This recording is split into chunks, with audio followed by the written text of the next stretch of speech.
কালা জাদু বাবা, কালা জাদু বাবা। বলো বৎস, তোমার কি সমস্যা? আমাকে কালা জাদু শেখাবে বাবা? তুমি কালা জাদু শিখবে? হ্যাঁ। অবশ্যই শেখাবো। তার জন্য তোমাকে আমার কথায় উঠতে হবে, আমার কথায় বসতে হবে, তোমাকে আমার শিষ্য হতে হবে। আমি যা বলবো তুমি শুনতে পারবে তো? হ্যাঁ পারবো, তোমার কথায় উঠবো, তোমার কথায় বলবো, সবকিছু আমি করতে রাজি আছি। চলো তোমায় আমার আশ্রমে নিয়ে যাই। চলো। তুমি আগে এইটা করে দেখাও। এটা করে দেখাও। এটা? হ্যাঁ।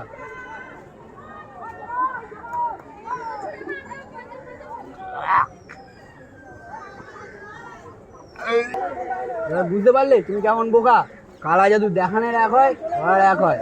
আমি জলে চুবিয়েছিলাম এই আঙুলটা, তুমি মুখে দিচ্ছিলাম এই আঙুলটা। তোমাকে আগে এটা বুঝতে হবে। আমি পারি না আর পারি না, আমি কেন মরি না।